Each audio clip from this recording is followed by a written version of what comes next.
You know, what a rock star. And we've spoken before about how he was a rock star in the truest sense of the word. And you guys were fine with that because he had his house in the south of France and he was mates with Bono and things like that, you know. Yeah, he sort of took the heat.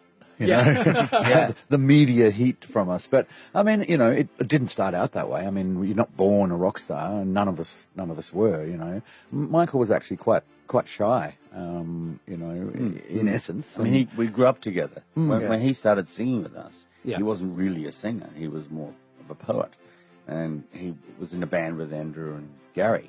Kirk and I were in a different band, and John was in another band. And but you know, we watched him grow and turn into this fantastic performer and singer, and his voice just improved, you know, incredibly. Right in front of us. I mean, we all did as musicians. We did everything together, lived with, you know, out of each other's pockets, and spent 20 years slogging it out together. So, you know, I think we, you know, I mean, Michael's definitely a very charismatic person, you know, as an entertainer, but also as a person. You know, I don't know if you ever met him. He's quite funny. Yes, well, I was I think 23 at the time. And, but he's quite funny, very well read, literate, you know, witty at times, and very personable too. Yeah, that's right, and a good guy to be around.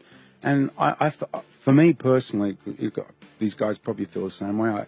I get a little bit over the idea that it's all about the end of his life, for there was so much of his life was very positive and all of it, and proactive, you know, as a person. Yeah, and I remember he looked like a rock star, and I remember seeing Sounds with Donny Sutherland. I think the very first video came out, and he just stood out from what everybody else was doing and looked like at the time as well, and had that certain. And I don't know, they talk about people who have a certain aura. Je ne sais quoi. Yeah, and when you meet them, you sort of. You know, and for me, when I was younger, I was a huge fan of Sting, and Sting walked in the room, and I felt his aura walking with him. And I felt that you had that with Michael as well. You had a sort of an aura that was incredible and overpowering in some sense as well.